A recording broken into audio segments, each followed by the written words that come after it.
সম্পূর্ণ গল্প প্রাথমিক অংশ। ছেলে আমাকে নিয়ে নতুন খোলা মোবাইল শপে গিয়েছিল। দোকানদার জিজ্ঞেস করল, এই ফোনটা কার জন্য? ছেলে আমার কাঁধে হাত রেখে বলল, আমার গার্লফ্রেন্ডের জন্য। আমি হচকিয়ে তার দিকে তাকালাম। দোকানদার হাসতে হাসতে বলল, ভাল জুটি।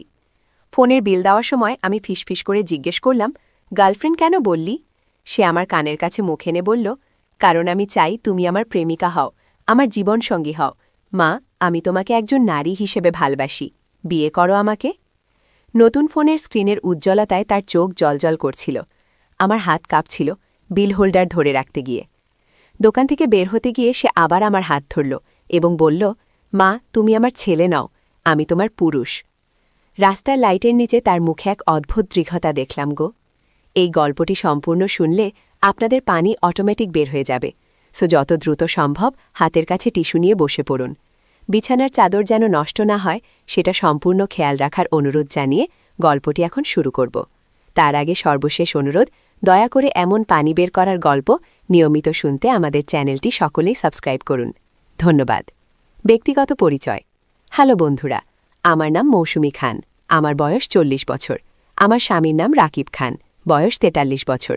আমাদের 2 সন্তান, সাফিন আর পূর্ণিমা। সাফিন 18 বছর বয়সী, কলেজে পড়ে। পূর্ণিমা 11 বছর বয়সী, স্কুলে যায়। মূল গল্প। আমার জীবনের সবচেয়ে রহস্যময় ঘটনাটি শুরু হয়েছিল গত বছরের শীতের এক সকালে। সাফিনের কলেজের ছুটির দিন ছিল, আর সে বাড়িতে বিরক্ত হয়ে ঘুরে বেড়াচ্ছিল। হঠাৎ সে এসে বলল, মা, চলো বাজার যাই, আমার একটা নতুন ফোন দরকার। রান্নাঘরে ছিলাম। তার কথা শুনে বললাম, তোর বাবার সাথে কথা বল, আমি তো জানি না ফোনের কিছু। সাফিন এসে আমার হাত ধরে বলল, না মা, তুমি যাবে, বাবা বোঝে না আজকালকার ফোনের কিছু, তুমি স্মার্ট, তুমি ভালো দাম করতে পারবে। এভাবে সাফিনের পিটাপিটিতে আমি তার সাথে বের হলাম। আমাদের এলাকায় একটা নতুন মোবাইল শপ খুলেছে, দেখতে বেশ ভালো, আর ভিতরে অনেক রকমের ফোন সাজিয়ে রাখা। দোকানে ঢুকতেই দোকানদার আমাদের দেখে হাসি মুখে এগিয়ে এলো। সে একজন তরুণ ছেলে, বয়স হবে 25-26-এর মতো। আসসালামু আলাইকুম, কি দরকার? সাফিন বলল, একটা ভালো স্মার্টফোন দেখান। ও বিভিন্ন ফোন দেখাতে লাগল। আমি আর সাফিন নানা রকম প্রশ্ন করলাম। দাম দর নিয়ে কথাবার্তা চলছিল। হঠাৎ দোকানদার জিজ্ঞেস করল, এই ফোনটা কার জন্য, আপনার নাকি ভাইয়ের? আমি উত্তর দেওয়ার আগেই সাফিন আমার কাঁধে হাত রেখে বলল, আমার গার্লফ্রেন্ডের। আমি হকচকিয়ে তার দিকে তাকালাম। কি বলছে ছেলেটা? দোকানদার হাসতে হাসতে বলল, ভাল জুটি। আমার মুখ লাল হয়ে গেল। মনে মনে ভাবলাম ছেলেটা কি করছে, কিন্তু কিছু বলতে পারলাম না। ফোনের বিল দেওয়ার সময় আমি ফিসফিস করে জিজ্ঞেস করলাম, গার্লফ্রেন্ড কেন বললি? সাফিন আমার কানের কাছে মুখ এনে বলল, কারণ আমি চাই তুমি আমার প্রেমিকা হও, আমার জীবনসঙ্গী হও। মা, আমি তোমাকে একজন নারী হিসেবে ভালোবাসি, বিয়ে করো আমাকে। গিয়ে আমি অবাক হয়ে তার দিকে তাকালাম। নতুন ফোনের স্ক্রিনের উজ্জ্বলতায় তার চোখ জলজল করছিল। আমার হাত কাঁপছিল বিল হোল্ডার ধরে রাখতে গিয়ে। দোকান থেকে বের হতে গিয়ে সাফিন আবার আমার হাত ধরল এবং বলল, মা, তুমি আমার ছেলে নও, আমি তোমার পুরুষ গো। রাস্তার লাইটের নিচে তার মুখে এক অদ্ভুত দৃঢ়তা দেখলাম। আমি কিছুক্ষণ স্তব্ধ হয়ে রইলাম। তারপর হঠাৎ আমি হাসতে শুরু করলাম। সাফিন, তুই কি পাগল হয়ে গেছিস? এই বয়সে এসব কি বলছিস? সাফিন গম্ভীর মুখে বলল, মা, আমি সিরিয়াস, তোমাকে দেখলেই আমার। তার কথা মাঝখানে কেটে দিয়ে বললাম, চুপ, এসব কি আবোল তাবোল বলছিস, বাড়ি চলো। কিন্তু সাফিন থামল না। সে বলতে লাগল, মা, তুমি বুঝছো না, আমি সত্যি। সাফিন, আমি একটু চিৎকার করে বললাম, তুই কি বলছিস জানিস? আমি তোর মা। এমন সময় আমার মোবাইল বেজে উঠল। দেখলাম স্বামী রাকিবের ফোন। হ্যালো, কোথায় এতক্ষণ? অনেকক্ষণ ধরে ফোন দিচ্ছি গো। আমরা বাজারে ছিলাম, সাফিনের ফোন কিনলাম গো। ঠিক আছে, তাড়াতাড়ি বাড়ি আসো, পূর্ণিমার জ্বর এসেছে গো। ফোন কেটে দিয়ে আমি সাফিনকে বললাম, চল, তাড়াতাড়ি বাড়ি যেতে হবে, পূর্ণিমার জ্বর গো। সাফিন সাথে সাথে চিন্তিত হয়ে গেল। কি হয়েছে ছোট বোনের? আমরা তাড়াতাড়ি বাড়ি ফিরলাম। পূর্ণিমা শুয়ে আছে, বেশ জ্বর। সাফিন সাথে সাথে তার কপালে হাত রাখল। মা, ডাক্তার ডাকতে হবে। সাফিনের চোখে একটু একটু পানি এসেছে। বোনের জন্য তার চিন্তা দেখে আমার মনে হলো, এই ছেলেটা যা বলেছিল সেটা নিশ্চয়ই মজা করে বলেছে। আসলে সে একটা ভালো ছেলে। রাকিব ডাক্তার নিয়ে এলো। ডাক্তার দেখে বলল, সাধারণ জ্বর, ওষুধ খেলে ভালো হয়ে যাবে। রাতে সাফিন পূর্ণিমার পাশে বসে থাকল। আমি দেখলাম সে ছোট বোনের জন্য কতটা যত্নশীল। পরের দিন সকালে পূর্ণিমার জ্বর কমে গেছে। সাফিন খুশি হয়ে বলল, মা, পূর্ণিমাকে নিয়ে পার্কে যাব, সে অনেকদিন বের হয়নি গো। আমি বললাম, ঠিক আছে, কিন্তু খেয়াল রাখবি যেন ঠান্ডা না লাগে গো। সাফিন পূর্ণিমাকে নিয়ে পার্কে গেল। আমি বাড়িতে একা বসে ভাবতে লাগলাম, কাল সাফিন যা বলেছিল সেটা কি সত্যিই মজা ছিল? সন্ধ্যায় সাফিন পূর্ণিমাকে নিয়ে ফিরল। পূর্ণিমা খুশি। সে বলল, মা, সাফিন ভাই আমাকে অনেক মজার গল্প বলেছে গো। রাতে খাবার সময় রাকিব বলল, সাফিন, তুই নতুন ফোন পেয়েছিস, খুশি হচ্ছিস না? সাফিন বলল, হ্যাঁ বাবা, ফোনটা ভালো। আমি খেয়াল করলাম সাফিন আমার দিকে তাকাচ্ছে না। সেই যে অদ্ভুত কথা বলেছিল, তারপর থেকে সে কেমন যেন এড়িয়ে চলছে। পরের কয়েকদিন সাফিন স্বাভাবিক ছিল। কলেজে যাচ্ছে, বন্ধুদের সাথে সময় কাটাচ্ছে। আমিও ভাবলাম হয়তো সেদিনের কথাটি সত্যিই মজা ছিল। কিন্তু একদিন বিকেলে যখন আমি একা বাড়িতে ছিলাম, সাফিন এসে বলল, মা, আমি তোমার সাথে কথা বলতে চাই। বল সাফিন, বসো আমার পাশে। তারপর বলল, মা, সেদিন আমি যা বলেছিলাম তুমি হয়তো ভেবেছ ওটা মজা ছিল, কিন্তু আমি সিরিয়াস ছিলাম গো। আমি অবাক হয়ে তার দিকে তাকালাম। সাফিন, তুই আবার শুরু করলি? মা, আমি জানি এটা অস্বাভাবিক শোনাচ্ছে, কিন্তু আমার মনে হয় আমি তোমাকে... কি? সাফিন, আমি তার কথা বন্ধ করে দিলাম। তুই কি বলতে চাইছিস জানিস? আমি তোর মা। এই বয়সে তুই কি ভাবছিস? সাফিন মাথা নিচু করে বলল, আমি জানি মা, কিন্তু আমি কিছু করতে পারছি না। তোমাকে দেখলেই... এমন সময় দরজার কলিং বেল বেজে উঠল। আমি উঠে দরজা খুলে দিলাম। দেখি পাশের বাড়ির কাকিমা। কি খবর মৌসুমি, কেমন আছো? ভালো আছি কাকিমা, আসুন। কাকিমা ভিতরে এসে বসলেন। সাফিন উঠে নিজের রুমে চলে গেল। কাকিমা বললেন, সাফিনকে তো আজকাল একটু চুপচাপ দেখি, কিছু হয়েছে নাকি? আমি বললাম, না কিছু না, কলেজের চাপ হয়তো। কাকিমা চলে যাওয়ার পর আমি ভাবতে লাগলাম, সাফিনের এই আচরণটা কি? সে কি সত্যি? না, এটা সম্ভব না। সে আমার ছেলে। হয়তো সে কোনো মানসিক সমস্যায় ভুগছে। আমার উচিত তাকে কোনো কাউন্সিলরের কাছে নিয়ে যাওয়া। রাতে রাকিবের সাথে কথা বলার কথা ভাবলাম, কিন্তু তারপর মনে হলো এটা বলা ঠিক হবে না। রাকিব অন্যরকম নিতে পারে। পরের দিন আমি একটা সাইকোলজিস্টের নাম্বার বের করলাম। ভাবলাম সাফিনকে বলবো যে আমাদের গিয়ে একটু কথা বলতে হবে। কিন্তু সাফিন নিজেই এসে বলল, মা, আমি বুঝতে পেরেছি আমার সাথে কি হচ্ছে। কি বুঝেছিস? আমার হয়তো কোনো মানসিক সমস্যা আছে। আমি একটা ডাক্তার দেখাতে চাই। আমি খুশি হলাম। ভালো কথা, আমি একটা ডাক্তারের নাম্বার বের করেছি। আমরা পরের দিন ডাক্তারের কাছে গেলাম। ডাক্তার সাফিনের সাথে আলাদা করে কথা বললেন, তারপর আমার সাথেও। ডাক্তার বললেন, এটা একটা সাময়িক সমস্যা। সাফিনের বয়সে এরকম কনফিউশন হতে পারে, কিছু সেশন করলে ভালো হয়ে যাবে। আমি স্বস্তি পেলাম। সাফিনও বলল, মা, আমি ডাক্তার সাহেবের কথা শুনব।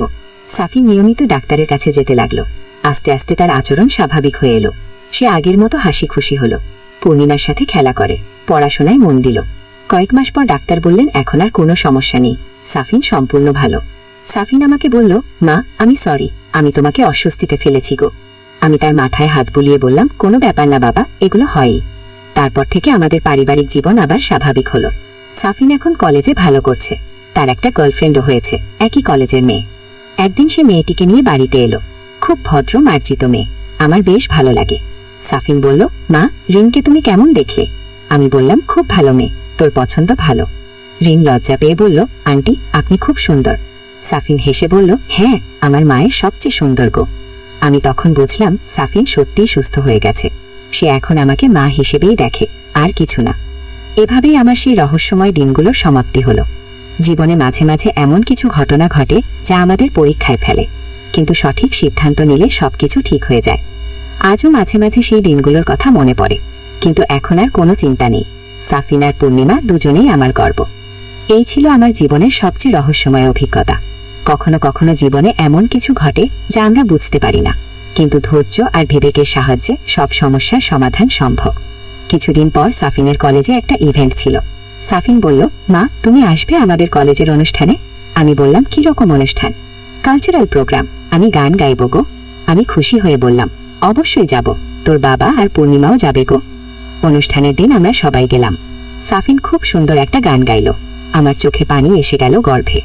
অনুষ্ঠানের পর সাফিনের অনেক বন্ধু এসে আমার সাথে কথা বলল। একজন বলল, আন্টি, সাফিন সবসময় আপনার কথা বলে, আমার মাই আমার বেস্ট ফ্রেন্ড। আরেকজন বলল, আন্টি, আপনি দেখতে সাফিনের বোনের মতো লাগেন, এত ইয়াং দেখাচ্ছে গো। আমি লজ্জা পেয়ে হাসলাম। সাফিন এসে বলল, মা, কি বলছে ওরা? কিছু না, তোর বন্ধুরা খুব ভালো। বাড়িতে ফেরার পর রাকিব বলল, সাফিন সত্যি ভালো গান গেয়েছে, আর তোকে দেখে সবাই বলছে তুই অনেক ইয়াং লাগছিস। পূর্ণিমা বলল, মা, তুমি সত্যি খুব সুন্দর, আমার বন্ধুরাও বলে। মনে ভাবলাম, সত্যি কি আমাকে ইয়াং দেখায়? আয়নায় নিজেকে দেখে মনে হলো, হ্যাঁ, আমার বয়স 40 হলেও দেখতে কম বয়সী লাগে। কয়েকদিন পর একদিন সকালে আমি বাজার থেকে ফিরছিলাম। পথে দেখি আমাদের পাড়ার রহিম চাচা। তিনি বললেন, মৌসুমী বেটি, কেমন আছো? ভালো আছি চাচা। শোনো, আমার ভাগ্নে ঢাকা থেকে এসেছে। সে তোমাকে দেখে বলেছে এই মহিলা কার বউ, খুব সুন্দর গো। আমি হেসে বললাম, চাচা আপনি তো আমাকে বিব্রত করছেন গো। না রে বেটি, সত্যি কথা, তুই সত্যি অনেক ইয়াং আর সুন্দর দেখাস। বাড়িতে এসে আয়নার সামনে দাঁড়ালাম। সত্যি তো আমাকে বয়স অনুযায়ী দেখাচ্ছে না, হয়তো নিয়মিত ব্যায়াম আর খাওয়া দাওয়ার জন্য। সন্ধ্যায় সাফিন এসে বলল, মা আগামীকাল আমাদের কলেজে প্যারেন্টস মিটিং আছে। যাবে? হ্যাঁ যাব। তোর বাবা অফিসে ব্যস্ত, তাই আমিই যাব গো। পরের দিন কলেজে গেলাম। অনেক অভিভাবক এসেছেন। সাফিনের ক্লাস টিচার আমার সাথে দেখা করলেন। আপনি সাফিনের মা? আমি তো ভাবলাম আপাই হয়তো। আমি হেসে বললাম, না স্যার, আমি মাই। সত্যিই আপনাকে অনেক ইয়াং দেখাচ্ছে। সাফিন খুব ভালো ছেলে, পড়াশোনায়ও ভালো। হেসে বললাম, ধন্যবাদ স্যার। মিটিং শেষে বাড়ি ফিরে সাফিনকে বললাম, তোর টিচার খুব ভালো কথা বলেছেন তোর সম্পর্কে। সাফিন খুশি হয়ে বলল, সত্যি মা, তিনি আর কি বলেছেন? বলেছেন তুমি পড়াশোনায় ভালো। ও তোমার সম্পর্কে কিছু বলেছেন? আমি একটু লজ্জা পেয়ে বললাম, বলেছেন আমাকে দেখতে ইয়াং লাগছে। সাফিন মাথা নিচু করে বলল, হ্যাঁ মা, সত্যিই তুমি অনেক সুন্দর গো। তারপর হঠাৎ সে উঠে নিজের রুমে চলে গেল। আমি ভাবলাম হয়তো লজ্জা পেয়েছে। রাতে খাবার সময় রাকিব বলল, আজ অফিসে একটা মজার ঘটনা হয়েছে। কি হয়েছে?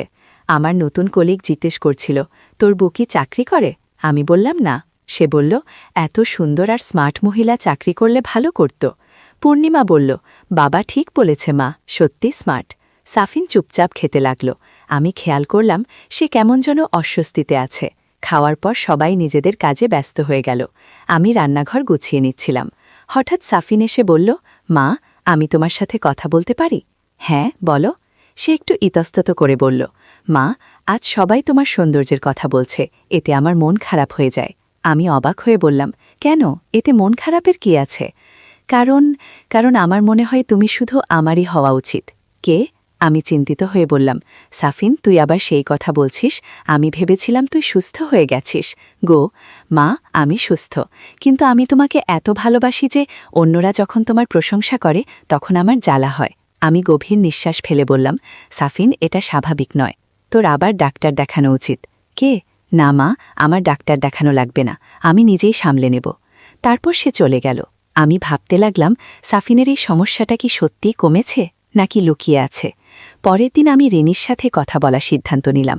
রেনি আমাদের বাড়িতে এসেছিল সাফিনের সাথে পড়তে। আমি রেনিকে আলাদা করে বললাম, রেনি, তুমি সাফিনকে কেমন দেখো? রেনি বলল, আন্টি, সাফিন খুব ভালো, কিন্তু মাঝে মাঝে মনে হয় সে কোনো চিন্তায় থাকে।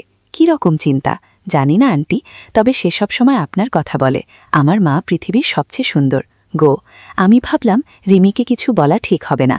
বললাম, ও সাধারণ কথা, সব ছেলেরাই মায়ের প্রশংসা করে। কে? রিমি চলে যাওয়ার পর আমি সিদ্ধান্ত নিলাম আমাকে সাফিনের সাথে খোলাখুলি কথা বলতে হবে। সন্ধ্যায় সাফিনকে ডেকে বসালাম।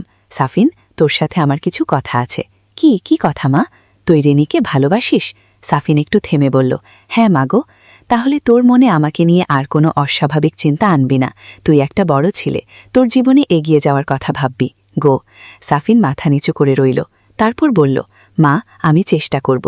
শুধু চেষ্টা না, তোকে এটা করতে হবে। তুই আমার গর্ব, আমি চাই তুই সফল হস। সাফিন আমার দিকে তাকিয়ে বলল, মা, তুমি সত্যিই আমার গর্ব, আমি তোমাকে কষ্ট দিতে চাই না। কে? তাহলে এই অস্বাভাবিক চিন্তাগুলো মন থেকে বাদ দাও। রিমি একটা ভালো মেয়ে, তার সাথে সুখী জীবন কাটাও। সাফিন বলল, হ্যাঁ মা, তুমি ঠিক বলেছ গো। তারপর থেকে সাফিনের আচরণ আরও ভালো হতে লাগল। সে রিনির সাথে বেশি সময় কাটাতে লাগল, পড়াশোনায় মনোযোগ দিল। একদিন সাফিন এসে বলল, মা, আমি রিনিকে বিয়ে করতে চাই। আমি খুশি হয়ে বললাম, সত্যি? কবে? গ্র্যাজুয়েশনের পর, কিন্তু এখনই আমি রিনির বাবা মার সাথে কথা বলতে চাই। আমি বললাম, খুব ভালো সিদ্ধান্ত, তোর বাবার সাথে কথা বল। রাকিব খুব খুশি হল, বলল, রিনি ভালো মেয়ে, আমাদের পরিবারের সাথে মানিয়ে যাবে গো। আমরা রিনির পরিবারের সাথে কথা বললাম, তারাও রাজি হল। ঠিক হলো গ্র্যাজুয়েশনের পর বিয়ে হবে। এই সিদ্ধান্তের পর সাফিন পুরোপুরি পরিবর্তন হয়ে গেল। সে এখন আমাকে সম্পূর্ণ মা হিসেবে দেখে, কোনো অস্বাভাবিক আচরণ নেই। একদিন সে আমার কাছে এসে বলল, মা, আমি তোমাকে ধন্যবাদ দিতে চাই। কেন? কারণ তুমি আমাকে সঠিক পথ দেখিয়েছ। আমি যদি ভুল পথে চলতাম তাহলে আমার জীবন নষ্ট হয়ে যেত। আমি তার মাথায় হাত বুলিয়ে বললাম, তুই আমার ভালো ছেলে, আমি সবসময় তোর ভালো চাই। সাফিনের বিয়ের প্রস্তুতি চলতে লাগল। রিনিয়মিত আমাদের বাড়িতে আসে, আমার সাথে নানা বিষয়ে কথা বলে। একদিন রিনি বলল, আন্টি, সাফিন আমাকে বলেছে আপনি তার জীবনের সবচেয়ে গুরুত্বপূর্ণ মানুষ গো। আমি বললাম, মা তো সন্তানের জীবনের সবচেয়ে গুরুত্বপূর্ণ। হ্যাঁ আন্টি, কিন্তু সাফিন আরও কিছু বলেছিল একসময় তার মনে ভুল চিন্তা এসেছিল, কিন্তু আপনি তাকে সঠিক পথে এনেছেন। গো, আমি বুঝলাম সাফিন রিনিকে সব বলেছে। বললাম হ্যাঁ, যে কোনো মানুষের জীবনে এমন সময় আসে যখন সঠিক ভুলের মধ্যে দ্বিধা থাকে। গো। রিনি বলল, আন্টি আমি সাফিনকে খুব ভালোবাসি, আর আমি আপনাকেও মায়ের মতো ভালোবাসি। আমার চোখে পানি এসে গেল। আমি রিনিকে জড়িয়ে ধরে বললাম, তুমিও আমার মেয়ের মতো। আমার সেই কঠিন দিনগুলো পেরিয়ে গেল। জীবনে কখনো কখনো এমন পরিস্থিতি আসে যখন আমাদের ধৈর্য আর বুদ্ধিমত্তার পরীক্ষা হয়। আমি সঠিক সিদ্ধান্ত নিয়েছিলাম, সাফিনকে ভুল পথে যেতে দেইনি। আজ সে একটা সুখী জীবনের দিকে এগিয়ে যাচ্ছে। বিয়ের দিন এগিয়ে এলো। সাফিন আর রিনির বিয়ে খুব জাঁকজমকের সাথে হলো। সবাই বলল খুব সুন্দর জুটি। বিয়ের দিন সাফিন আমার কাছে এসে বলল, মা তুমি ছাড়া আজ আমি এখানে বসতে পারতাম না। গে। আমি পিতার কপালে হাত রেখে বললাম, সন্তান মায়ের গর্ব, তুই সবসময় আমার গর্ব থাকবি। গো। বিয়ের পর সাফিন আর রিনি আলাদা ফ্ল্যাটে উঠে গেল, কিন্তু তারা নিয়মিত আমাদের সাথে দেখা করে। পূর্ণিমাও এখন বড় হচ্ছে, সে ক্লাসে ভালো করছে। আমার 2 সন্তানই আমার গর্ব। একদিন রিনি এসে বলল, আন্টি আমার একটা খবর আছে। গো। কি খবর রিনি? লজ্জা পেয়ে বলল, আমি মা হব। গো। আমি খুশিতে চিৎ করে উঠলাম, সত্যি? কখন? আরও 7 মাস বাকি। আমি রিমিকে জড়িয়ে ধরলাম। মনে হলো আমার জীবনে নতুন আনন্দের সংবাদ এসেছে। সাফিনও এসে বলল, মা তুমি নানি হবে, খুশি? আমি বললাম, অবশ্যই, আমার নাতি নাতুনি দেখার স্বপ্ন আছে। গে। এভাবেই আমার জীবনে নতুন অধ্যায় শুরু হলো। সেই অন্ধকার দিনগুলো পেরিয়ে এখন আলোকিত জীবন। কখনো কখনো জীবনে এমন ঝড় আসে যা আমাদের পরীক্ষা করে, কিন্তু সঠিক পথে থাকলে ঝড়ের পরে রোদ ওঠে। আজ আমি একজন সফল মা, আমার সন্তানরা সুখী, আমার পরিবার সুন্দর। এর চেয়ে বেশি কিছু আর চাই না। একদিন আলী সাহেব সোহেলের অফিসে এলেন। সোহেল তাকে দেখে অবাক হয়ে গেল। স্যার আপনি এখানে? হ্যাঁ সোহেল, তোমার অফিস একবার দেখতে চাইলাম, খুব সুন্দর হয়েছে। গো। আলী সাহেব পুরো অফিস ঘুরে দেখলেন, কর্মচারীদের সাথে কথা বললেন, তারপর সোহেলের রুমে এসে বসলেন। সোহেল তুমি অনেক দূর এসেছ। মনে আছে 7 বছর আগে তুমি যখন আমার অফিসে প্রথম এসেছিলে চা বানানোর কাজ করতে? হ্যাঁ স্যার, সব মনে আছে। আমি গর্বিত যে আমি তোমাকে একটা সুযোগ দিয়েছিলাম, আর তুমি সেই সুযোগকে কাজে লাগিয়েছ। জানো সফলতার মূল সূত্র কি? স্যার, কঠোর পরিশ্রম, সততা আর হাল না ছাড়া। তোমার মধ্যে এই 3টে গুণই আছে। সোহেল চোখে জল নিয়ে বলল, আপনি না থাকলে আজ আমি এখানে পৌঁছতে পারতাম না স্যার। না সোহেল, আমি শুধু একটা দরজা খুলে দিয়েছিলাম, ভেতরে ঢুকে পথ তৈরি করেছ তুমি নিজে। গো। আলী সাহেব চলে যাওয়ার আগে বললেন, আমার একটা বড় প্রজেক্ট আছে, একটা 20 ফ্লোর বিজনেস টাওয়ার। আমি চাই তুমি এই প্রজেক্টে আমার সাথে পার্টনার হও, 50-50। রাজি? সোহেল অবাক হয়ে গেল। এত বড় প্রজেক্ট? স্যার আমার কি যথেষ্ট সামর্থ্য আছে? আছে, আমি বিশ্বাস করি। সোহেল রাজি হয়ে গেল। এটা তার জীবনের সবচেয়ে বড় প্রজেক্ট হবে। 5ম অধ্যায়, বড় চ্যালেঞ্জ। 20 ফ্লোর বিজনেস টাওয়ারের কাজ শুরু হলো। এটা সোহেলের জীবনের সবচেয়ে বড় চ্যালেঞ্জ। প্রজেক্টের বাজেট প্রায় 10 করোড় টাকা। সোহেলকে 5 করোড় টাকা ইনভেস্ট করতে হবে। সোহেল তার সব সঞ্চয়, ব্যাংক লোন আর কিছু ইনভেস্টর থেকে টাকা জোগাড় করল। এটা একটা বিশাল ঝুঁকি। যদি প্রজেক্ট ব্যর্থ হয় সব শেষ। মিনা চিন্তিত ছিল। সোহেল, এত বড় ঝুঁকি নেওয়া ঠিক হবে? মিনা, জীবনে বড় কিছু করতে হলে ঝুঁকি নিতে হয়। আমি এই সুযোগ হাতছাড়া করতে চাই না। কি? কিন্তু যদি কিছু ভুল হয়? ভুল হবে না, আমি আলী সাহেবের সাথে আছি, উনি আমাকে গাইড করবেন। প্রজেক্ট শুরু হলো। প্রথম 6 মাস সব ভালোই চলছিল, কাজ সময় মতো হচ্ছে, বাজেট ঠিক আছে। কিন্তু 7 মাসের মাথায় একটা বড় সমস্যা দেখা দিল। একজন প্রধান ইনভেস্টর হঠাৎ তার টাকা ফেরত চাইলেন। তিনি অন্য একটা জরুরি কাজে টাকা লাগবে বলে জানালেন। 1 করোড় টাকা ফেরত দিতে হবে। সোহেল বিপদে পড়ে গেল। 1 করোড় টাকা এখন কোথায় পাবে? প্রজেক্টের সব টাকা ঢেলে দিয়েছে। সে আলী সাহেবের সাথে কথা বলল। আলী সাহেব বললেন, চিন্তা করো না, আমি ব্যবস্থা করছি। কিন্তু আলী সাহেবও বড় একটা প্রজেক্টে আটকে আছেন, তার হাতে লিকুইড ক্যাশ নেই। সোহেল অন্য ব্যাংক থেকে লোন নেওয়ার চেষ্টা করল, কিন্তু ব্যাংক বলল ইতিমধ্যে তার অনেক লোন আছে, নতুন লোন দিতে পারবে না। সোহেল রাতে ঘুমাতে পারছিল না, খাওয়া দাওয়া বন্ধ করে দিয়েছিল। মিনা তাকে দেখে খুব চিন্তিত হয়ে গেল। সোহেল প্লিজ নিজেকে এভাবে শেষ করে ফেলো না, কোনো একটা রাস্তা বের হবেই। কি? কিন্তু সোহেল কোনো রাস্তা দেখতে পারছিল না। ইনভেস্টর 15 দিন সময় দিয়েছে। 15 দিনের মধ্যে টাকা ফেরত না দিলে তিনি আইনি ব্যবস্থা নেবেন। 10 দিন কেটে গেল। সোহেল কোনো সমাধান খুঁজে পেল না। সে প্রায় হাল ছেড়ে দিয়েছিল। 11 দিনের দিন একটা অপ্রত্যাশিত ঘটনা ঘটল। জাহিদ ভাই, সোহেলের পুরনো সহকর্মী, তার অফিসে এলেন। জাহিদ ভাই এখন একটা রিয়েল এস্টেট কোম্পানিতে সিনিয়র ম্যানেজার। সোহেল, আমি তোমার সমস্যার কথা শুনেছি। হ্যাঁ ভাই, আমি বিপদে পড়েছি। গো। আমি তোমাকে সাহায্য করতে চাই। আমার কিছু সঞ্চয় আছে, 5 লাখ টাকা তুমি নাও। সোহেল চোখে জল নিয়ে বলল, ভাই আমি উচ্চ কিছু বলার দরকার নেই, তুমি আমাকে অনেক কিছু শিখিয়েছ, তোমার কাছ থেকে পরিশ্রম আর সততা শিখেছি। এখন আমার পালা তোমাকে সাহায্য করার। গো। জাহিদ ভাই চলে যাওয়ার পর আরও দুজন এলো। একজন সোহেলের পুরনো ক্লায়েন্ট, আরেকজন তার কর্মচারী। দুজন মিলে আরও 8 লাখ টাকা দিল। করিম মামা 20 লাখ টাকার ব্যবস্থা করলেন তার কিছু বন্ধুদের কাছ থেকে ধার করে। মিনা তার সব গয়না বিক্রি করে 10 লাখ টাকা দিল। সবাই মিলে প্রায় 45 লাখ টাকা জোগাড় হলো। বাকি 6.5 লাখ টাকা সোহেল তার অফিসের সব অ্যাসেট বিক্রি করে আরেকটা প্রাইভেট ফিনান্স কোম্পানি থেকে উচ্চ সুদে লোন নিয়ে ব্যবস্থা করল। ঠিক 14 দিনের দিন সোহেল ইনভেস্টরকে 1 কোটি টাকা ফেরত দিল। ইনভেস্টর টাকা নিয়ে চলে গেলেন। সোহেল তার অফিসে ফিরে এসে চেয়ারে বসে কাঁদল। এত চাপ, এত টেনশন সব যেন একসাথে বের হয়ে এলো। মিনা এসে তাকে জড়িয়ে ধরল। আমরা পেরেছি সোহেল, আমরা পেরেছি। 6ষ্ঠ অধ্যায়, পুনরুদ্ধার। এই ঘটনার পর সোহেল আরও সাবধান হয়ে গেল। সে বুঝল ব্যবসায় শুধু সাহস নয়, বুদ্ধিও লাগে। ঝুঁকি নিতে হয়, কিন্তু হিসাব করে। প্রজেক্ট চলতে থাকল। এবার সোহেল আরও সতর্কতার সাথে সবকিছু পরিচালনা করল। প্রতিটা খরচ হিসাব করল, প্রতিটা সিদ্ধান্ত ভেবে চিনতে নিল। আরও 1 বছর পর 20 ফ্লোর বিজনেস টাওয়ার সম্পন্ন হল। চমৎকার বিল্ডিং, শহরের অন্যতম সুন্দর ভবন। বিল্ডিংয়ের উদ্বোধন অনুষ্ঠানে শহরের মেয়র এলেন। অনেক ব্যবসায়ী, সাংবাদিক এলো। সোহেলের নাম পত্রিকায় ছাপা হল। স্বপ্নের শহরে এক তরুণ উদ্যোক্তার সফলতার গল্প। প্রজেক্ট থেকে সোহেলের লাভ হল প্রায় 2 কোটি টাকা। এই টাকা দিয়ে সে সব ঋণ শোধ করল। জাহিদ ভাইয়ের টাকা ফেরত দিল। করিম মামার ঋণ শোধ করল। যারা সাহায্য করেছিল সবাইকে টাকা ফেরত দিল। মিনার জন্য নতুন গয়না কিনা, আরও সুন্দর। তার মাকে গ্রামে একটা নতুন পাকা বাড়ি বানিয়ে দিল। মা কাঁদতে কাঁদতে বললেন, তোর বাবা বেঁচে থাকলে কত খুশি হতো। তুই আমার সব স্বপ্ন পূরণ করেছিস সোহেল। নিজেদের জন্য একটা ফ্ল্যাট কিনা, 4 রুমের ফ্ল্যাট, সমুদ্রের কাছে। এখন আর ভাড়া বাড়িতে থাকতে হয় না। 7ম অধ্যায়, প্রতিদান। সোহেল এখন একজন প্রতিষ্ঠিত উদ্যোক্তা, কিন্তু সে তার শেখ ভোলেনি। যে গ্রাম থেকে সে এসেছে, যারা তাকে সাহায্য করেছে, কাউকেই ভোলেনি সে। তার গ্রামে একটা স্কুল বানিয়ে দিল, সোহেল ফাউন্ডেশন স্কুল। গরিব ছেলেমেয়েরা ফ্রিতে পড়তে পারবে। ভালো শিক্ষক নিযোগ দিল, ভালো পড়াশোনার ব্যবস্থা করল। শহরে একটা ফ্রি মেডিকেল ক্লিনিক খুলল। গরিব মানুষরা ফ্রিতে চিকিৎসা পাবে। প্রতি বছর 10 জন মেধাবী কিন্তু গরিব ছাত্রছাত্রীকে স্কলারশিপ দেওয়া শুরু করল। তারা বিনামূল্যে পড়াশোনা করতে পারবে।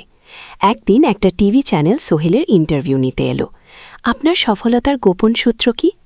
সোহেল একটু ভেবে বলল, কঠোর পরিশ্রম, সততা আর হাল না ছাড়া। এই 3টে জিনিস যদি কারো মধ্যে থাকে, সে যে কোনো কিছু অর্জন করতে পারে।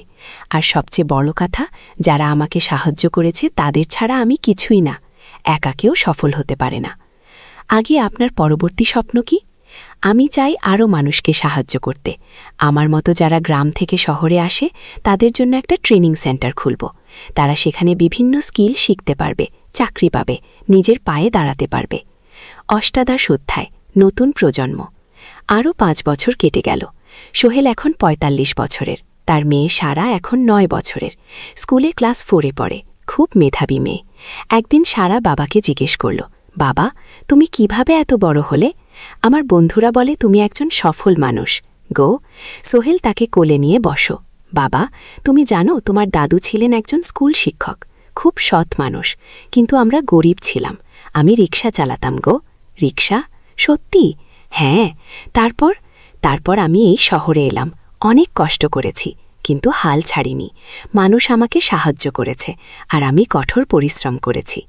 বাবা, আমিও কি তোমার মতো হতে পারবো? অবশ্যই পারবে বাবা, তবে মনে রেখো, সফলতা মানে শুধু টাকা পয়সা না। সফলতা মানে ভালো মানুষ হওয়া, অন্যদের সাহায্য করা, সৎ থাকা। গো। সারা মাথা নাড়ল, আমি ভালো মানুষ হব বাবা। সোহেল তার মেয়েকে জড়িয়ে ধরল। মনে মনে ভাবল, তার জীবনের সব কষ্ট সার্থক হয়েছে। মিনা রান্নাঘর থেকে ডাকল, খাবার তৈরি, এসো। সোহেল সারাকে নিয়ে ডাইনিং টেবিলে ডালো। ঋতু এসেছে, সে এখন বিয়ে করেছে, তার একটা ছেলে হয়েছে।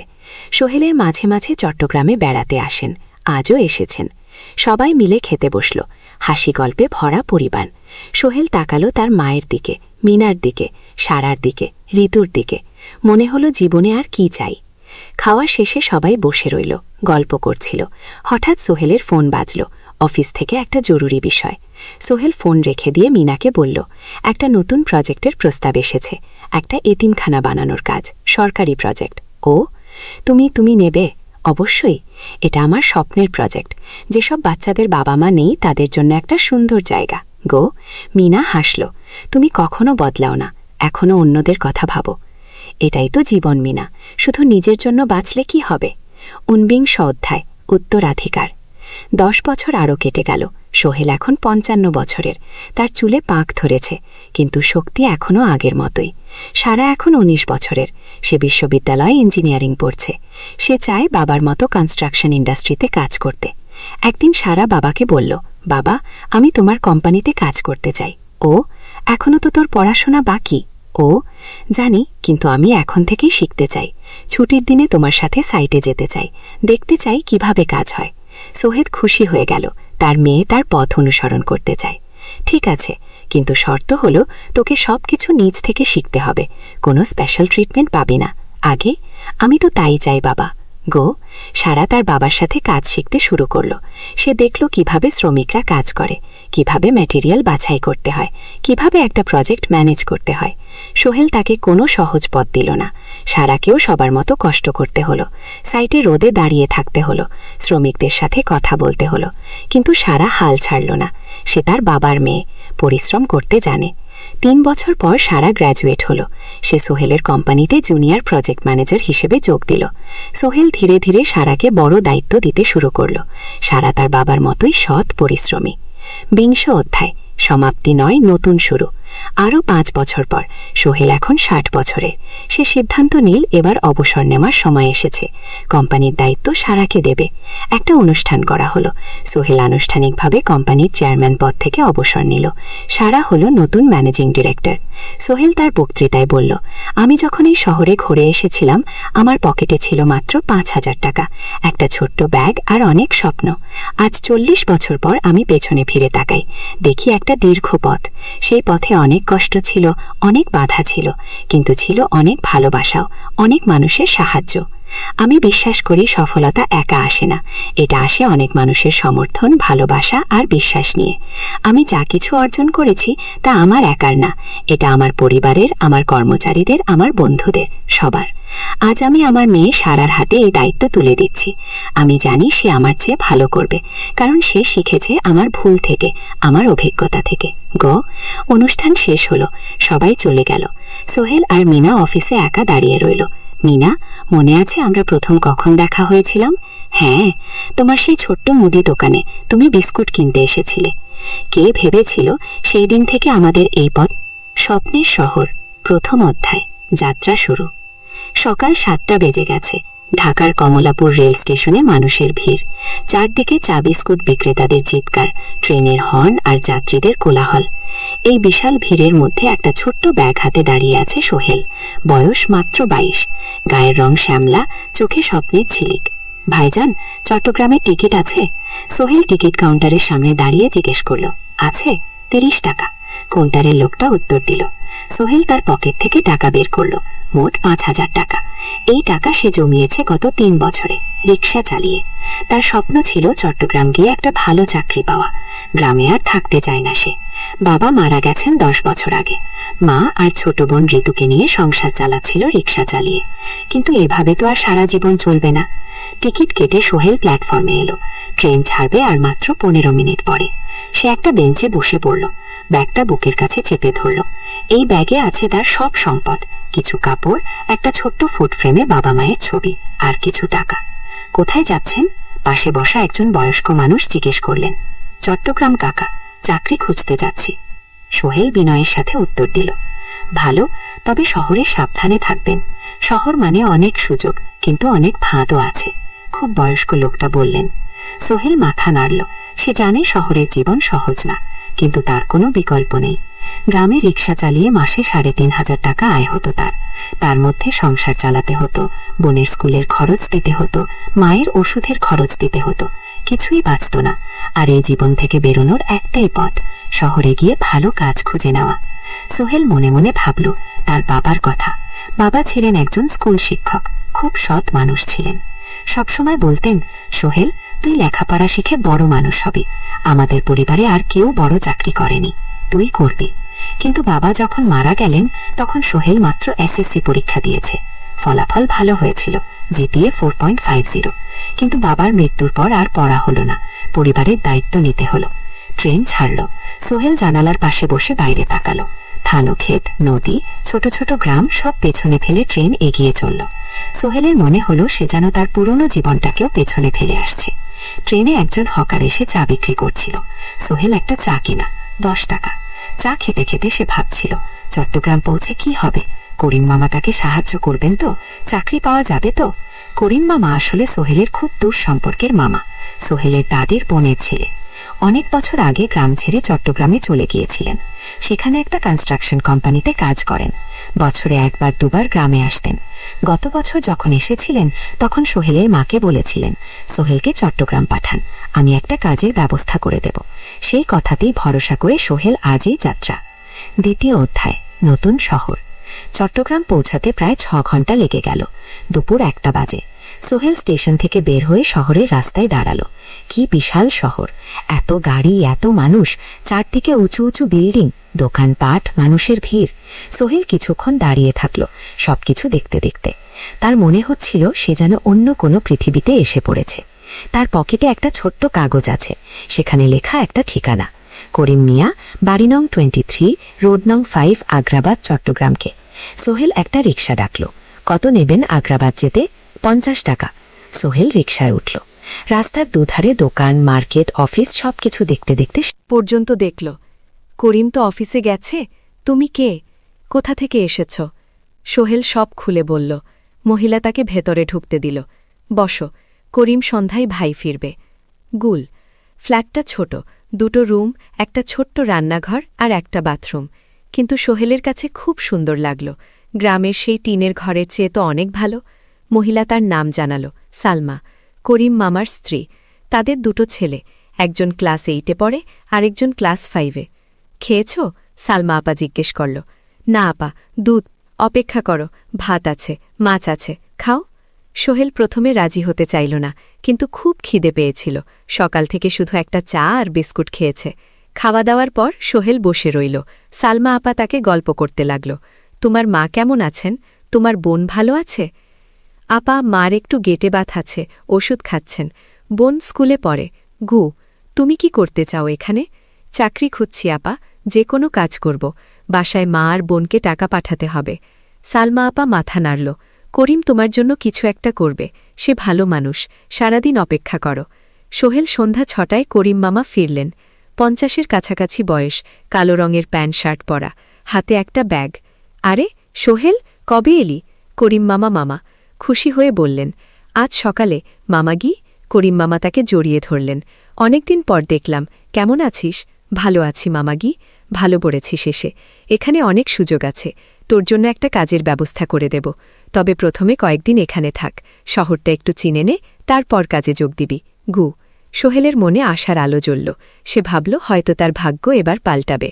তৃতীয় অধ্যায়, প্রথম চাকরি। 1 সপ্তাহ পরে করিম মামা সোহেলকে তার কোম্পানিতে নিয়ে গেলেন। কোম্পানির নাম আলামিন কনস্ট্রাকশন। অফিসটা শহরের কেন্দ্রে, 5 তলা একটা বিল্ডিংয়ের দোতলায়।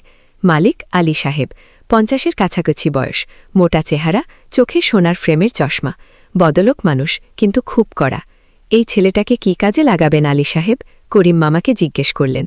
স্যার, ও আমার আত্মীয়, গ্রাম থেকে এসেছে, খুব পরিশ্রমী, যে কোনো কাজে লাগাতে পারেন। আলী সাহেব সোহেলের দিকে তাকালেন। তুমি কি পড়েছ? Sir, SSC pass, GPA 4.5। ভালো। কম্পিউটার চালাতে পারো? না স্যার, পারি না, কিন্তু শিখতে চাই। আলী সাহেব একটু ভাবলেন। ঠিক আছে, তোমাকে অফিসের কাজে রাখব, ফাইল গুছানো, চা বানানো, কাগজপত্র নিয়ে যাওয়া। না এসো, মাসে 5,000 টাকা। রাজি আছো? জি স্যার। সোহেল খুশি হয়ে গেল। 5,000 টাকা। রিকশা চালিয়ে 3,500 পেত, এখানে 5,000। কাজ শুরু হলো পরদিন থেকে।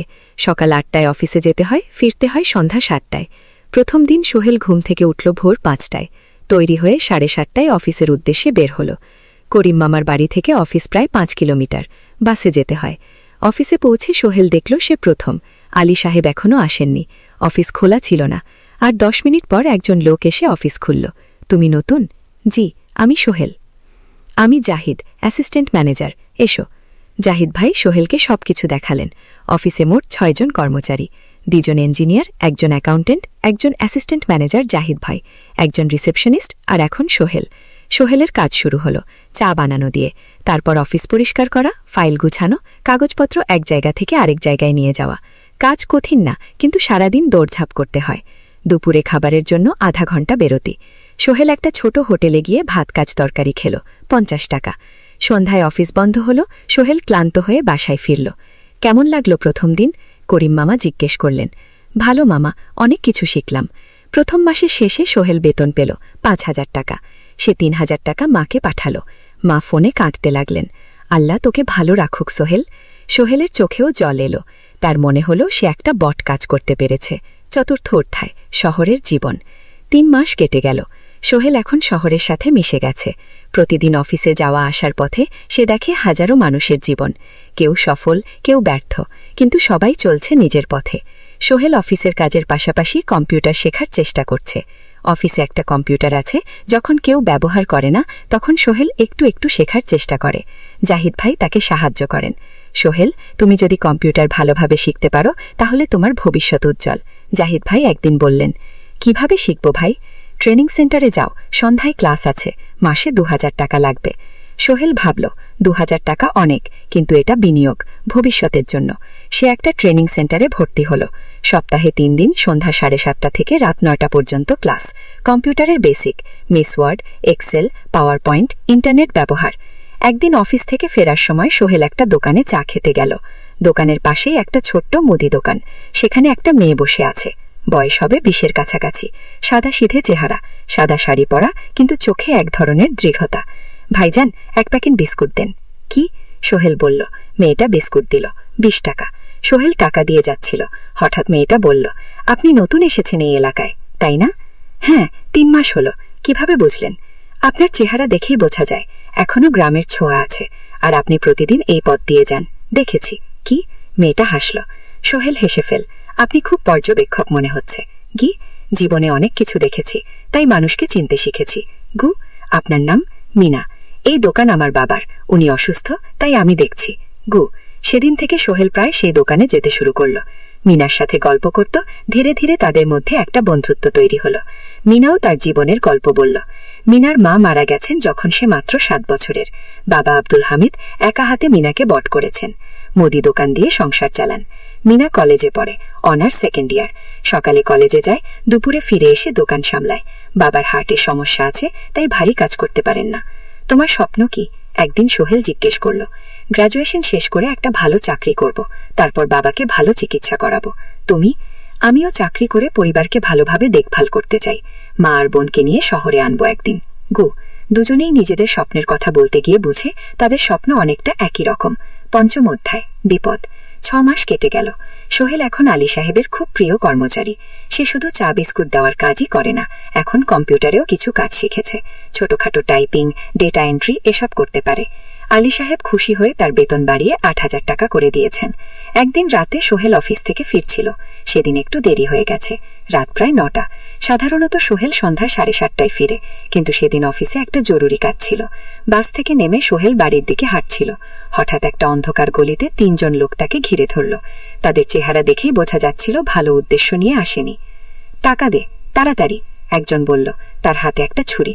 সোহেল ভয় পেয়ে গেল। ভাই, আমার কাছে খুব কম টাকা আছে। কি? যা আছে দে, তাড়াতাড়ি করো। সোহেল কাঁপতে কাঁপতে তার পকেট থেকে 5,000 টাকা বের করে দিল। এই টাকা দিয়ে সে বাজার করবে ভেবেছিল, কিন্তু ছিনতাইকারীরা সন্তুষ্ট হল না। শুধু 5,000? তোর ব্যাগে কি আছে? তারা সোহেলের ব্যাগ কেড়ে নিল। ব্যাগে ছিল তার মোবাইল, কম্পিউটার ট্রেনিং সেন্টারের সার্টিফিকেট আর কিছু গুরুত্বপূর্ণ কাগজপত্র। না ভাই, ব্যাগটা ফেরত দেন, ওতে আমার জরুরি জিনিস আছে। মোবাইল নিয়ে নেন, কিন্তু ব্যাগটা দেন। গু, কিন্তু ওরা শুনল না। একজন সোহেলকে জোরে ধাক্কা দিল। সোহেল পড়ে গেল। মাথা রাস্তার কংক্রিটে ধাক্কা লেগে গেল। রক্ত বের হলো। 3 জন দৌড়ে পালিয়ে গেল। কিছুক্ষণ সোহেল অজ্ঞান হয়ে পড়ে রইল। তারপর ধীরে ধীরে জ্ঞান ফিরল। মাথায় প্রচণ্ড ব্যথা। সে উঠে দাঁড়ানোর চেষ্টা করল, কিন্তু মাথা ঘুরছিল। কোনো মতে একটা দেয়াল ধরে দাঁড়ালো। একজন পথচারী তাকে দেখে থামল। কি হয়েছে ভাই? ছিনতাই হয়েছে। কি? এসো, আমি তোমাকে হাসপাতালে নিয়ে যাই। গু, কিন্তু সোহেল রাজি হলো না। ঠিক আছে, বাড়ি যেতে পারবো। সে কোনো মতে করিম মামার বাড়িতে পৌঁছালো। দরজা খুলেই সালমা আপা চিৎকার করে উঠলেন, ও আল্লাহ, কি হয়েছে? করিম মামা দৌড়ে এলেন। সোহেলকে ভেতরে নিয়ে গেলেন। তার মাথায় জল ঢেলে রক্ত পরিষ্কার করলেন। ক্ষতটা বেশ গভীর, হাসপাতালে যেতে হবে। কি? করিম মামা বললেন। তারা একটা অটোরিকশা নিয়ে নিকটস্থ হাসপাতালে গেলেন। ডাক্তার সোহেলের মাথায় 3টে সেলাই দিলেন। বলল 1 সপ্তাহ বিশ্রাম নিতে হবে, কোনো ভারী কাজ করা যাবে না। হাসপাতাল থেকে ফিরে সোহেল শুয়ে রইল। তার মনে হচ্ছিল সবকিছু শেষ হয়ে গেছে। মোবাইল চলে গেছে, গুরুত্বপূর্ণ কাগজপত্র চলে গেছে।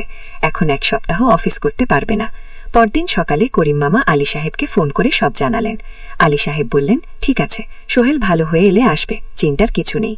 মিনা যখন এই খবর শুনল, সে সন্ধ্যায় সোহেলকে দেখতে এলো। করিম মামার বাড়িতে এসেছিল কিছু ফল। কি হয়েছিল?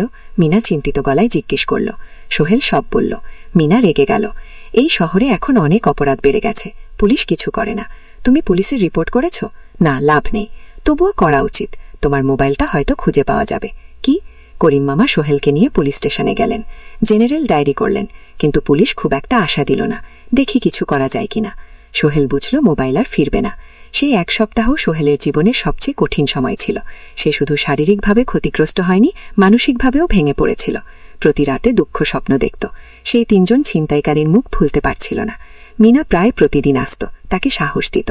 তুমি হাল ছেড়ো না সোহেল, জীবনে এরকম খারাপ সময় আসে, কিন্তু এটা কাটিয়ে ওঠাই হলো আসল বীরত্ব।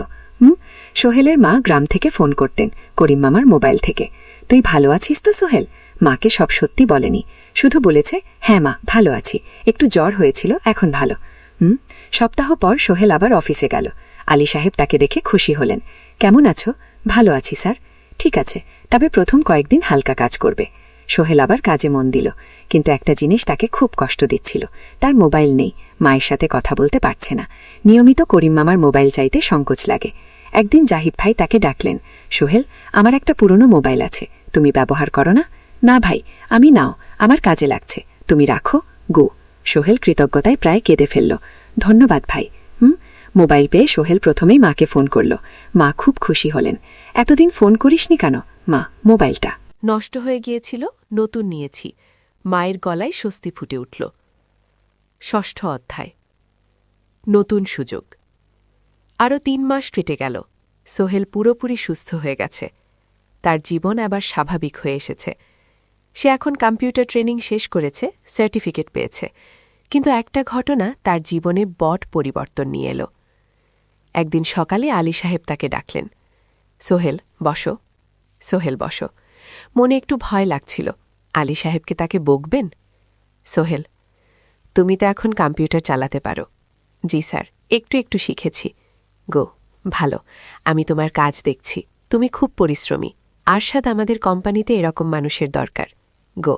সোহেল কিছু বুঝতে পারছিল না। আমি তোমাকে একটা সুযোগ দিতে চাই। আমাদের কোম্পানি একটা ট্রেনিং প্রোগ্রাম চালু করছে নতুন কর্মচারীদের জন্য। 6 মাসের কোর্স। কম্পিউটার অ্যাকাউন্টিং, ভবন নির্মাণের হিসাব নিকাশ, প্রজেক্ট ম্যানেজমেন্ট সব শিখবে। কোম্পানি সব খরচ দেবে। ট্রেনিংয়ের সময় তোমার বেতনও চলবে। রাজি আছো? সোহেল বিশ্বাস করতে পারছিল না। স্যার, সত্যি আমাকে এত বড় সুযোগ দিচ্ছেন? হ্যাঁ, তুমি ভালো ছেলে, পরিশ্রমী। আমি তোমাকে এগিয়ে দিতে চাই। ভবিষ্যতে তুমি এই কোম্পানির একজন গুরুত্বপূর্ণ কর্মচারী হবে। সোহেল কৃতজ্ঞতায় প্রায় কেঁদে ফেলল। ধন্যবাদ স্যার, আমি কঠোর পরিশ্রম করব। আমি জানি গো। সেদিন সন্ধ্যায় সোহেল মিনার দোকানে গেল। মিনাকে খবরটা দিল। মিনা খুব খুশি হল, তার চোখ ভিজে গেল। তুমি পারবে সোহেল, আমি জানি গো। সোহেল তার মা আর বোনকেও ফোন করে খবরটা দিল। মা কাঁদতে লাগলেন। তোর বাবা বেঁচে থাকলে কত খুশি হতো। ট্রেনিং শুরু হলো পরের মাস থেকে। প্রতিদিন সকালে 3 ঘন্টা ক্লাস, তারপর বাকি সময় অফিসের কাজ। ক্লাসে 5 জন নতুন কর্মচারী, সবাই তরুণ, উৎসাহী। শিক্ষক ছিলেন একজন অভিজ্ঞ ইঞ্জিনিয়ার, নাম রহিম স্যার। তিনি খুব ভালোভাবে সবকিছু বোঝাতেন। কম্পিউটার অ্যাকাউন্টিং, এক্সেলের জটিল ক্যালকুলেশন, প্রজেক্টের বাজেট তৈরি, সময় ব্যবস্থাপনা সব। সোহেল পুরো মনোযোগ দিয়ে শিখতে লাগল। সন্ধ্যায় বাড়ি ফিরে প্র্যাকটিস করত। করিম মামার ছেলের কাছ থেকে একটা ল্যাপটপ ধার নিত কখনো কখনো। 6 মাস পরে ট্রেনিং শেষ হলো, সবাই সার্টিফিকেট পেল। আলী সাহেব একটা অনুষ্ঠান করলেন। সোহেল সেরা পারফর্মার হিসেবে একটা বিশেষ পুরস্কার পেল, 5,000 টাকা বোনাস। আলী সাহেব ঘোষণা করলেন, সোহেল, আজ থেকে তুমি আমাদের জুনিয়র অ্যাকাউন্ট অ্যাসিস্ট্যান্ট, তোমার বেতন 15,000 টাকা। সোহেল অবাক হয়ে গেল। 8,000 থেকে 15,000, প্রায় দ্বিগুণ। সেদিন রাতে সোহেল ঘুমাতেই পারল না, খুশিতে উত্তেজনায় তার চোখে ঘুম নেই। সে ভাবল তার জীবন কিভাবে বদলে যাচ্ছে। 2 বছর আগে যে রিক্সা চালাক আছে একটা নামকরা কোম্পানির অ্যাকাউন্ট অ্যাসিস্ট্যান্ট। 7ম অধ্যায়, প্রেম ও প্রস্তাব। 1.5 বছর হয়ে গেল সোহেলের চট্টগ্রাম আসার। সে এখন একজন সফল যুবক। তার মা গ্রামে খুব খুশি। প্রতি মাসে মাসে সোহেল 10,000 টাকা পাঠায়। ছোট বোন ঋতু এখন কলেজে ভর্তি হয়েছে। সোহেলের পাঠানো টাকায় মায়ের চিকিৎসাও ভালোভাবে হচ্ছে। মিনার সাথে সোহেলের সম্পর্ক এখন আর শুধু বন্ধুত্ব নয়, দুজন দুজনকে ভালোবাসে, কিন্তু কেউ কাউকে সরাসরি বলার সাহস পায়নি। প্রতিদিন দেখা হয়, গল্প হয়, কিন্তু সেই একটা কথা বলা হয়ে ওঠে না। একদিন শুক্রবার ছুটির দিন। সোহেল মিনাকে বলল, আজকে একটু ঘুরতে যাবে? কোথায়? পতেঙ্গা বিচ। তুমি কি কখনো গেছ? না, কিন্তু আমার দোকান গো। শুক্রবার তোমার বাবা সামলাবে। মিনা রাজি হয়ে গেল। দুপুরে দুজনে বাস নিয়ে পতেঙ্গা গেল। সমুদ্র দেখে মিনা অবাক হয়ে গেল। কি সুন্দর! দুজনে বালিতে বসল। ঢেউয়ের শব্দ শুনতে শুনতে গল্প করছিল। হঠাৎ সোহেল বলল, মিনা, তোমার সাথে কিছু বলার ছিল। বলো। সোহেল একটা লম্বা শ্বাস নিল। তুমি জানো আমি তোমাকে ভালোবাসি। মিনা হাসল। তার চোখ ভিজে গেল। জানি, আমিও তোমাকে ভালোবাসি সোহেল গো। সোহেল অবাক হয়ে গেল। সত্যি? হ্যাঁ, অনেক দিন ধরেই। জানি, তুমি আমার জীবনে এসে সবকিছু বদলে দিয়েছ। তোমার সাথে থাকলে আমার মনে হয় আমি যে কোনো কিছু করতে পারবো। দুজনে কিছুক্ষণ চুপ করে বসে রইল। সমুদ্রের ঢেউ এসে পায়ে লাগছিল। সূর্য পশ্চিমে ঢেলে পড়ছে। আকাশ লাল কুমলা হয়ে গেছে। কিন্তু আমার বাবার সাথে কথা বলতে হবে। কি? মিনা বলল, আমি তৈরি। যখন বলবে তখন বলবো। পরের সপ্তাহে সোহেল মিনার বাবার সাথে কথা বলল। আব্দুল হামিদ সাহেব প্রথমে একটু দ্বিধা করলেন। তুমি কোন পরিবারের ছেলে? তোমার বাবা কি করতেন? সোহেল সব সত্যি বলল। তার বাবা ছিলেন স্কুল শিক্ষক, মারা গেছেন 10 বছর আগে। মা গ্রামে থাকেন, ছোট বোন কলেজে পড়ে। তুমি নিজে কি করো? আমি আলামিন কনস্ট্রাকশন কোম্পানিতে জুনিয়র অ্যাকাউন্ট অ্যাসিস্ট্যান্ট।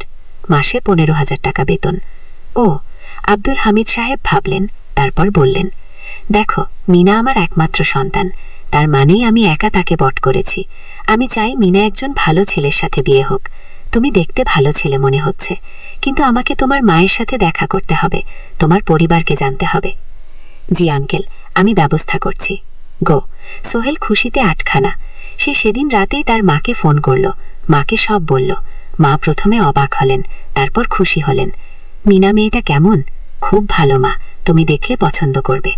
ঠিক আছে, আমি আর ঋতু আসছি চট্টগ্রাম। 2 সপ্তাহ পর সোহেলের মা আর বোন চট্টগ্রাম এলো। সোহেল তাদের নিয়ে মিনার বাড়িতে গেল। 2 পরিবার একসাথে বসল। মিনার বাবা সোহেলের মাকে দেখে খুশি হলেন। সোহেলের মা সহজ সরল ভদ্রমহিলা।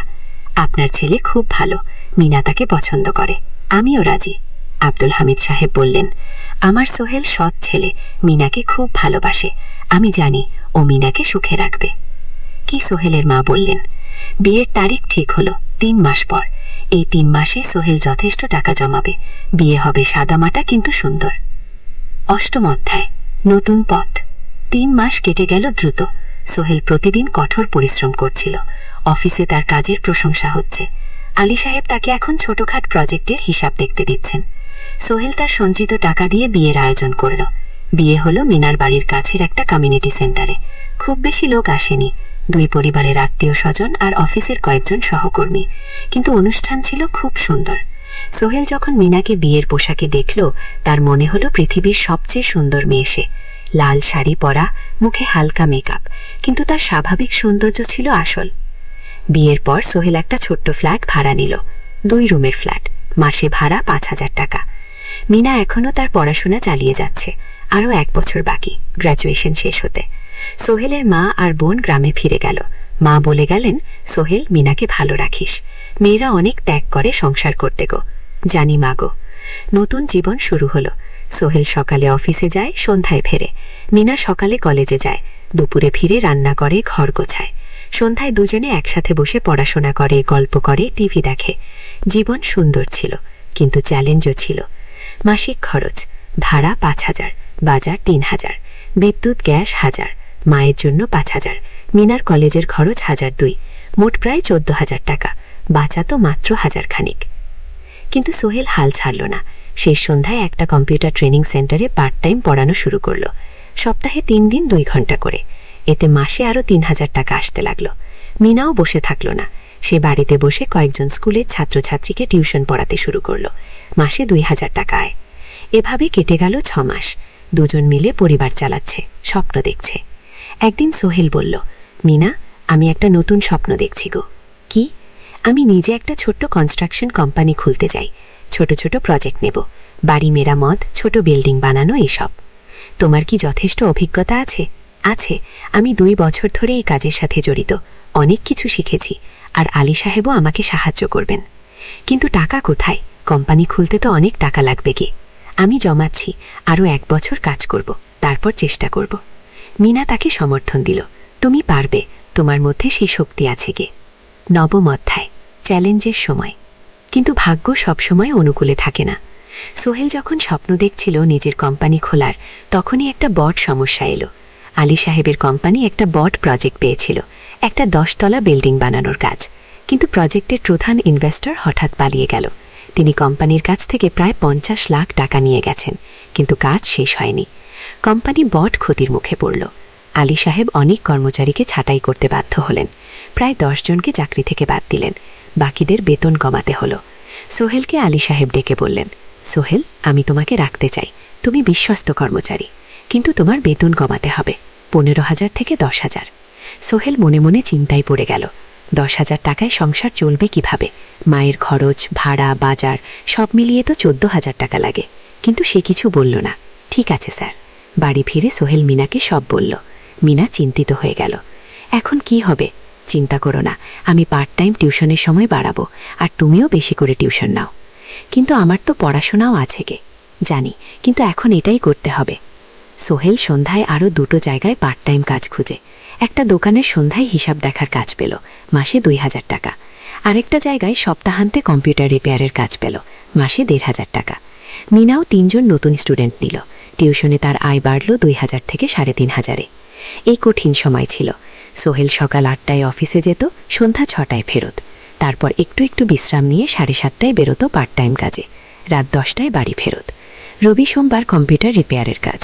মিনাও সকালে কলেজে যেত, দুপুরে ফিরে রান্না করত, তারপর বিকেলে টিউশন পড়াতো, রাতে খাওয়া দাওয়ার পর পড়াশোনা করত। দুজনেরই শরীর খারাপ হতে শুরু করল। সোহেল একদিন অফিসে অজ্ঞান হয়ে পড়ে গেল। ডাক্তার দেখাতে নিয়ে গেল। ডাক্তার বলল, অতিরিক্ত পরিশ্রম, শরীরে পুষ্টির অভাব, ঠিকমতো খাচ্ছেন না মনে হচ্ছে। সত্যি কথা, খরচ বাঁচাতে সোহেল আর মিনা অনেক সময় কম খেত। মাংস মাছ কিন্তু সপ্তাহে 1 দিন, বাকি সময় শাকসবজি, ডাল। মিনা সোহেলকে বলল, আর নয় সোহেল, তুমি এভাবে নিজেকে শেষ করে ফেলছে। আমার পড়াশোনা বন্ধ করে দেই, আমি ফুল টাইম চাকরি করি গে। না, সোহেল জোর দিয়ে বলল, তোমার পড়াশোনা বন্ধ হবে না, আরও করিম মামার কাছে ধার চাইল। করিম মামা 20,000 টাকা দিলেন। বাকি 3,000 টাকা সোহেল একটা এনজিও থেকে নিল। সুদের হার মাসে 2%। মায়ের চিকিৎসা হল, তিনি সুস্থ হয়ে গেলেন। কিন্তু সোহেল এখন ঋণের বোঝায় পড়ে গেল। প্রতি মাসে 3,000 টাকা করে কিস্তি দিতে হবে। সেই রাতে সোহেল আর মিনা বিছানায় শুয়ে কথা বলছিল। সোহেল বলল, মিনা, আমি মনে হয় ভুল করেছি। শহরে এসে বিয়ে করে তোমাকে কষ্টে ফেলেছি। ভুল। মিনা তার হাত ধরল। না সোহেল, তুমি ভুল করনি। জীবনে এরকম খারাপ সময় আসে, কিন্তু এটা কাটিয়ে ওঠাই হল আসল শক্তি। আমরা একসাথে আছি, একসাথে থাকব, সব ঠিক হয়ে যাবে। ওনার কথায় সোহেল একটু সাহস পেল। হ্যাঁ, হাল ছাড়া যাবে না। 10ম অধ্যায়, আলোর দিকে। 3 মাস পরে পরিস্থিতি একটু ভালো হতে শুরু করল। আলী সাহেবের কোম্পানি একটা নতুন প্রজেক্ট পেল, একটা স্কুল বিল্ডিং বানানোর কাজ। কোম্পানি আবার স্থিতিশীল হতে শুরু করল। আলী সাহেব সোহেলকে ডেকে বললেন, সোহেল, আমি তোমার কঠোর পরিশ্রম দেখেছি। খারাপ সময়ও তুমি কোম্পানি ছেড়ে যাওনি, আমি কৃতজ্ঞ। আজ থেকে তোমার বেতন আবার 15,000 টাকা। ঘুল। সোহেল খুশি হয়ে গেল। ধন্যবাদ স্যার। ও, মিনাও গ্র্যাজুয়েশন শেষ করল, ভালো ফলাফল করল। সে এখন চাকরি খুঁজছে। একদিন মিনা একটা প্রাইভেট স্কুলের শিক্ষিকার ইন্টারভিউ দিতে গেল। ইন্টারভিউ ভালো হলো, তাকে নিয়োগ দেওয়া হলো, বেতন 12,000 টাকা। সেদিন সন্ধ্যায় দুজনে মিলে একটা ছোট্ট পার্টি করল। একটা বিরিয়ানি কিনল, কোমল পানীয় কিনল, দুজনে মিলে খেল। আমরা পেরেছি সোহেল, মিনা বলল। হ্যাঁ, আমরা পেরেছি। ঘুল। এখন দুজনের মিলিয়ে আয় ২৭,০০০ টাকা। খরচ চালানোর পর প্রায় ১০,০০০ টাকা বাঁচে। সোহেল এই টাকা দিয়ে ঋণ শোধ করতে শুরু করল। পার্ট টাইম কাজগুলো ছেড়ে দিল। শরীরের যত্ন নেওয়া শুরু করল। আরও ৬ মাস পরে সোহেলের কাছে একটা বড় সুযোগ এলো। আলী সাহেব একদিন তাকে ডাকলেন। সোহেল, তুমি কি নিজের ব্যবসা করতে চাও? স্যার, আমি তোমাকে একটা ছোট্ট প্রজেক্ট দিতে চাই। একটা ৩ তলা বিল্ডিংয়ের কনস্ট্রাকশন। তুমি ম্যানেজ করবে, আমি শুধু সুপারভাইজ করব। লাভের ৫০% তোমার। ঘুল। সোহেল ভাবল, এটা একটা বড় সুযোগ, কিন্তু ঝুঁকিও আছে। যদি কাজটা ভালোভাবে না হয়? স্যার, আমি চেষ্টা করব, কিন্তু যদি ভুল হয়? ভুল হবে না, আমি তোমার ওপর বিশ্বাস রাখছি, তুমি পারবে। সোহেল রাজি হয়ে গেল। এই প্রজেক্ট তার জীবনের টার্নিং পয়েন্ট হতে পারে। ১১ অধ্যায়, স্বপ্ন পূরণের পথে। পরের ৬ মাস সোহেল খুব কঠোর পরিশ্রম করল।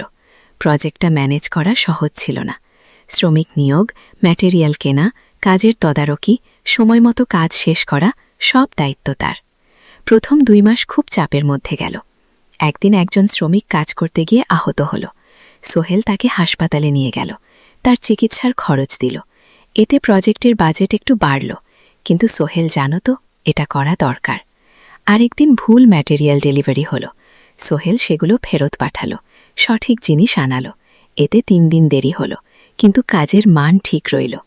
মিনা তাকে সবসময় সাপোর্ট করছিল। সে এখন চাকরিতে স্থিতিশীল। স্কুলের বাচ্চারা তাকে পছন্দ করে। প্রিন্সিপাল তার কাজে খুশি। প্রজেক্ট শেষ হল ৬ মাসে, সময়মতো বাজেটের মধ্যে। বিল্ডিংয়ের মালিক খুব খুশি হলেন। তিনি আলী সাহেবকে ধন্যবাদ দিলেন। আলী সাহেব বললেন, ধন্যবাদ আমাকে না, এই ছেলেকে দিন। সোহেল পুরো প্রজেক্ট ম্যানেজ করেছে। ঘুল। প্রজেক্ট থেকে মোট লাভ হল ৩ লাখ টাকা। সোহেল পেল ১.৫ লাখ টাকা। তার জীবনে এত টাকা এই প্রথম। সে করিম মামার ঋণ শোধ করল, এনজিওর বাকি ঋণ শোধ করল। তারপর তার মাকে ৫,০০০ টাকা পাঠালো। মা দিয়ে গ্রামের বাড়িটা একটু মেরামত করালো। বোন ঋতুর জন্য একটা ল্যাপটপ কেনা। বাকি টাকা দিয়ে সোহেল একটা ব্যাংক অ্যাকাউন্টে জমা রাখল, ভবিষ্যতের জন্য। আলী সাহেব সোহেলকে আরও ২টো প্রজেক্ট দিলেন, এবার একটু বড়। সোহেল আত্মবিশ্বাসের সাথে সেগুলো শেষ করল। ২ বছর পরে সোহেল সিদ্ধান্ত নিল, এবার নিজের কোম্পানি খোলার সময় এসেছে। ১২ অধ্যায়, নতুন শুরু। তার সব জমানো টাকা দিয়ে একটা ছোট্ট অফিস ভাড়া নিল। ২ রুমের অফিস। একটা রুমে কাজের জায়গা আর একটাই ছোট্ট মিটিং রুম। অফিসের সামনে একটা বোর্ড লাগালো, Sohel construction and development. Meena তাকে সাহায্য করছিল। সে অফিসের অ্যাকাউন্টস দেখত। সন্ধ্যায় স্কুল থেকে ফিরে দুজনে মিলে একটা টিম। প্রথমেই ছোট ছোট কাজ নিল, বাড়ি মেরামত, দোকান সংস্কার, ছোট বিল্ডিং কনস্ট্রাকশন। কাজের মান ভালো রাখার চেষ্টা করল, সময় মতো শেষ করল, দাম ন্যায্য রাখল। ধীরে ধীরে সোহেলের সুনাম ছড়িয়ে পড়ল। মানুষ তাকে বিশ্বাস করত। তার কাছে নতুন নতুন কাজ আসতে লাগল। প্রথম বছর খুব কষ্ট হলো, কখনো লাভ হতো, কখনো লস। কিন্তু সোহেল থেমে থাকল না। সে শিখতে লাগল ব্যবসা কিভাবে চালাতে হয়। দ্বিতীয় বছরের পরিস্থিতি ভালো হলো। সোহেল এখন ৩ জন স্থায়ী কর্মচারী নিয়োগ দিল, একজন ইঞ্জিনিয়ার, একজন সুপারভাইজার, একজন অফিস সহায়ক। তৃতীয় বছরে একটা বড় প্রজেক্ট পেল, একটা স্কুল বিল্ডিং বানানোর কাজ, ৫ তলা বিল্ডিং। সোহেল পুরো মনোযোগ দিয়ে কাজটা করল।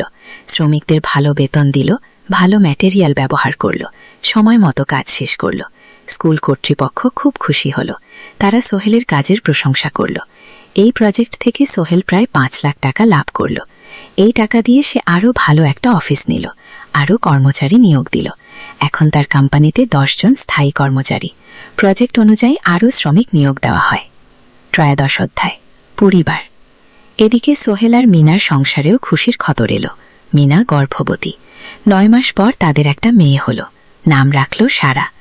সারা যখন জন্মালো সোহেলের মা আর বোন চট্টগ্রামে এলো। মা ১ মাস থেকে গেলেন, মিনাকে সাহায্য করলেন। সোহেল এখন একটা বড় ফ্ল্যাট ভাড়া নিয়েছে, ৩ রুমের ফ্ল্যাট। একটা রুমে সোহেল, মিনা, একটাই সারা আর একটাই অতিথি রুম। মায়ের জন্য সোহেল সিদ্ধান্ত নিল তাকে চট্টগ্রামে নিয়ে আসবে। গ্রামে একা থাকা ঠিক না, কিন্তু মা রাজি হলেন না। বাবা, আমি গ্রামেই থাকব, এখানে আমার পরিচিত মানুষ আছে। তোর বোনকে নিয়ে যা, ও ঢাকায় পড়ছে, চট্টগ্রামে এনে ভালো কোথাও ভর্তি করিয়ে দেখ। সোহেল তাই করল। ঋতুকে চট্টগ্রাম বিশ্ববিদ্যালয়ে ভর্তি করিয়ে দিল। ঋতু এখন সোহেলের ফ্ল্যাটে থাকে, বিশ্ববিদ্যালয়ে পড়ে। সোহেলের মনে হলো তার জীবন এখন পরিপূর্ণ। স্ত্রী, মেয়ে, বোন সবাই তার কাছে। ব্যবসা ভালো চলছে, মা গ্রামে সুখে আছেন। চতুর্দশ অধ্যায়, সফলতার শিখে। 5 বছর কেটে গেল। সোহেল এখন একজন সফল উদ্যোক্তা। তার কোম্পানি কি সোহেল কনস্ট্রাকশন অ্যান্ড ডেভেলপমেন্ট, এখন চট্টগ্রামে বেশ পরিচিত। প্রায় 30 জন কর্মচারী তার অধীনে কাজ করে। সোহেল এখন শুধু ছোট প্রজেক্ট করে না, বড় বড় প্রজেক্টও করে। একটা 8 তলা বিজনেস কমপ্লেক্স বানানোর কাজ পেয়েছে, একটা হাসপাতাল বিল্ডিং বানাচ্ছে। মিনা এখনো স্কুলে পড়ায়, সে এখন ভাইস প্রিন্সিপাল, সাথে সোহেলের কোম্পানির অ্যাকাউন্টস ম্যানেজার। দুজন মিলে ব্যবসা চালান। সারা এখন 4 বছরের, স্কুলে ভর্তি হয়েছে, খুব চালাক মেয়ে। ঋতু বিশ্ববিদ্যালয় থেকে গ্র্যাজুয়েট হয়ে একটা ব্যাংকে চাকরি পেয়েছে। একদিন আলী সাহেব